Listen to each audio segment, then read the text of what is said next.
I wanted to marry you. I wanted to be with you. I was deeply in love with you. It was never something dirty or something disgusting.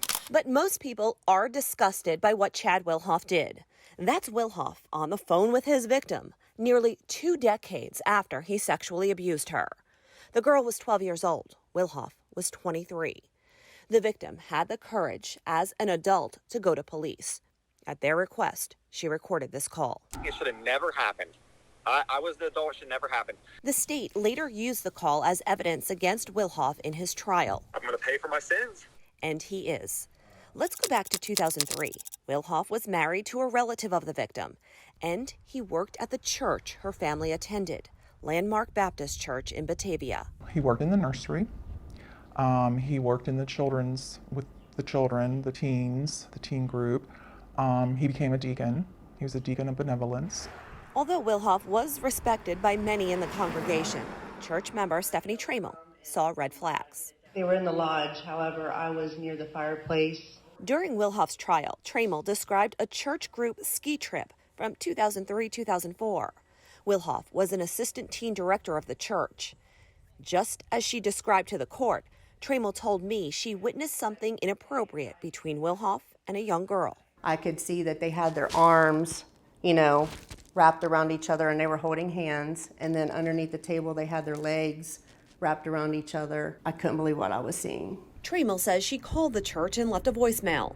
At trial, she told the jury that head pastor Brandon Little then showed up at her house. He had no expression. He didn't say anything. He had brought his Bible with him, and he proceeded to open up the Bible. He started reciting scriptures out of Matthew 18. Verses about bringing accusations to the church first and obeying your elders. So if I would have known the term gaslighting at the time, I would have thought, I'm being gaslighted. Trammell eventually left the church. I regret to this day that I did not go to the police. I'll always regret that I didn't try to do something else. The victim's family remained in the church for several years, unaware of the abuse. Then in 2020, the victim filed a police report, writing details like, when I was 12 years old, he kissed me for the first time. He would play a game with me where he would pass an ice cube back and forth to me with his mouth. The first time we had sex was age 14. She knew the damage it was going to cause. She knew the lives that were going to be just ripped apart, but it needed to be done. And I think it took a lot of courage. I was furious and dumbfounded that we were duped all those years. Her parents' anger grew as they learned about other warnings. Wilhoff was also the victim's track and basketball coach at the Bethel Tate School District. Teachers and coaches made their own observations. One even kept notes that he saved. And I outlined here what I thought the suspicious inappropriate activities were. These notes were explained in a police interview 13 years after he wrote them and later introduced at trial. Snuggling under a blanket. Is this like on a bus? Is this where? It would have been, he did do that on a bus. He would do that, in track season, it's cold some days. Kids always brought their blankets. He would snuggle in the bleachers with her. I felt like I did my job and reported to the best of my ability. According to a Claremont County Sheriff's Office report obtained by WLWT, Bethel Tate parents and other coaches also witnessed unprofessional behavior. One said he saw Wilhoff blowing kisses to female athletes and contacted the athletic director at Bethel schools.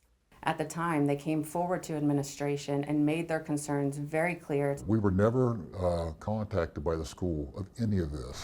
The administrators at Bethel Tate, when those reports were allegedly made, have since left the district, and none have been charged with any crime.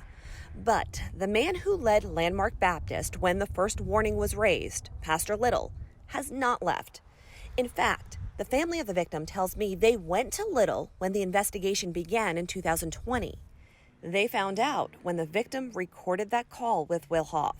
And after that, Wilhoff said Pastor Little alerted him that he may need an attorney and provided him with a name. Pastor Little called me. He also gave me good information and said, don't talk to the police without an attorney. In a conversation with a Claremont County Sheriff's investigator, Brandon Little, who has not been charged with any crime, denied tipping off Wilhoff.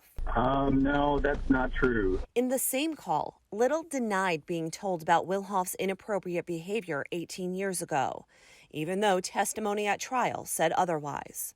We were just really blindsided by any kind of accusation or idea that this could be going on.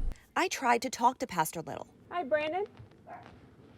He looked out his window and closed the blinds. As for Wilhoff, he was recently found guilty of 10 charges related to child sex crimes. I'm nowhere near the person I was then, and I ask for your mercy. He is the same man. He hasn't changed.